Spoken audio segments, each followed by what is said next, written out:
Hello කට්ටිය කොහොමද? මං හිතනවා ඔයගොල්ලෝ හොඳින් ඉන්නේ නැති කියලා. ඔයගොල්ලොන්ට මතක ඇති මං කලින් දාලා තිබ්බා තරුවක අවසානය කොහොමද වෙන්නේ කියලා. අද අපි බලන්න යන්නේ ඒ වීඩියෝ එකේ සෙකන්ඩ් පාර්ට් එක. මේක නිසා ඔයගොල්ලෝ කලින් ඒ වීඩියෝ එක බලලා තිබ්බේ නැත්නම් ටග් ගාලා ගිහින් ඒ වීඩියෝ එක බලලා එන්න. මොකද නැත්නම් ඔයගොල්ලන්ට ඒ වීඩියෝ එක තේරුම් ගන්න බැරි වෙයි. එහෙනම් ඉතින් වැඩි කතාවක් නැහැනේ. අපි ටග් ගාලා ගිහින් බලමු තරුවක් විනාශ වෙන්නේ කොහොමද කියලා. හරියටම බලන වීඩියෝ සෙට් එකේ දෙවෙනි වීඩියෝ එක දිහා. එහෙනම් ඉතින් අපි ටග් ගාලා යමු වීඩියෝ එකට.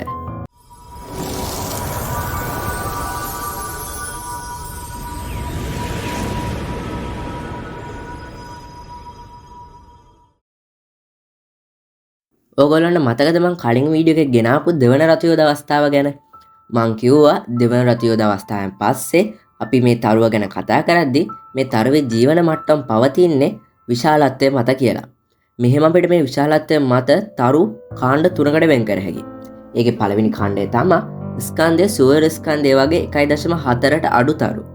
එතකොට දෙවෙනි කොටස තමයි තරුවක ස්කන්ධය නැත්තම් එම තරුවේ ස්කන්ධය සූර්ය ස්කන්ධය වගේ 1.4ත් නැත්තම් සූර්ය ස්කන්ධය වගේ 3 ගුණයක් අතර තරු. මේ තරු සාමාන්‍ය මධ්‍යස්ථ ප්‍රමාණයක තරු. ඊට පස්සේ අපි බලන්නේ නැත්තම් අපි කතා කරන තුන්වෙනි කොටස තමයි ස්කන්ධය සූර්ය ස්කන්ධය වගේ 3 ගුණයකට වැඩි තරු. අපි ඉස්සෙල්ලම කතා කරමු ස්කන්ධය සූර්ය ස්කන්ධය වගේ 1.4කට අඩු තරු ගැන. මේ තරු කාණ්ඩයට තමයි අපේ සූර්යයත් අයිති වෙන්නේ. මෙහෙම තරු වසර බිලියන 2ක් විතර යනතුරු දෙවන රතු යෝධ අවස්ථාවේ පවතිනවා. ඒ කියන්නේ චූටි විදිහට මේ තරු ප්‍රසාරණය වෙමින් පවතිනවා. මෙහෙම ප්‍රසාරණය වෙද්දී මේ තරුවේ තියෙන ප්‍රෝටෝන හා ඉලෙක්ට්‍රෝන එකතු වෙලා නියුට්‍රෝන අංශ සෑදෙනවා. මෙහෙම මේ නියුට්‍රෝන අංශ සෑදුනාට පස්සේ මේ තරුවේ හරය තියෙනවනේ. මේ හරය ඇරෙන්න ඒක වටේ තියෙන කබල අවකාශයට ටිකෙන් ටික මුදා හැරෙනවා.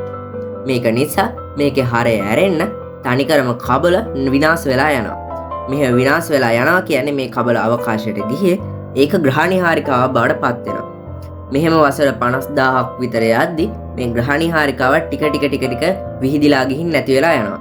මේකට හේතුව තමයි මේ ග්‍රහණිහාරිකාවේ පවතින අංශු මේකේ තුලම තියාගන්න මේකේ හරයට තියෙන ගුරුත්වාකර්ෂණ බලය අඩුයි. ඒ වගේම තමයි මේකේ හරයත් ටිකෙන් ටික කුඩා වෙමින් පවතිනවා. මේක නිසා මේකේ හරය අවසානට නවතින්නේ අපේ පෘථිවිය වගේ දෙගුණයක් විතර ප්‍රමාණයකින්. එතකොට මේ හරයට අපි කියනවා සුදු ආමන තරුවක් කියලා. මේ සුදු ආමන තරුවකත් තියෙනවා හයිඩ්‍රජන් ප්‍රමාණය.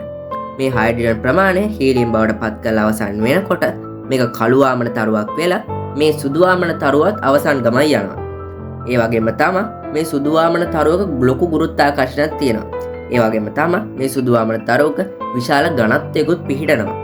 හරි ඉතින් අපි දැන් කතා කරලා ඉවරයි මේ තරු ගැන. අපි ඊළඟට කතා කරන්නේ ස්කන්ධය 1.4ට වැඩි ඒ වගේම සූර්ය ස්කන්ධය වගේ 3 ගුණයකට අඩු තරු ගැන. මේ තරු වලට නම් ලොකු විශාලත්වයක් තියෙනවනේ. මේක නිසා මෙයාලගේ කාබන් දහනය කරන්න පුළුවන්. මෙයාලා මෙහෙම කාබන් දහනය කරලා හදන්නේ ඕගොල්ලෝ නිතරම දන්න, ඕගොල්ලෝ නිතරම අහන දකින වගේ ප්‍රයෝජනට ගන්න වායුවක්. මේ වායුව හදන්න මේ තරුව වසර 600ක් පමණ කාලයක් ගත කරනවා. මේ වායුව නම් තමයි O2 කියන වායුව. නැත්තම් සුද්ධ සිංහලෙන් කිව්වොත් ඔක්සිජන් වායුව. මේ ඔක්සිජන් වායුව හැදෙද්දි මේ තරුවේ විශාල වශයෙන් රත් වෙනවා. ඕගොල්ලන්ට මතක ඇති දෙවන රතු යෝධ අවස්ථාවේ ඔක්සිජන් කියන වායුව ස්වල්ප වශයෙන් නිපද වෙනවා. හැබැයි මේ ඔක්සිජන් වායුව සම්පූර්ණයෙන්ම නැත්තම් කාබන් කියන ද්‍රව්‍ය සම්පූර්ණයෙන්ම ඔක්සිජන් බවට පත් කරන්න මේ තරුවට බෑ. මොකද දෙවන රතු යෝධ අවස්ථාවේදී එච්චර උෂ්ණත්වයක් පිහිටන්නේ නැහැ.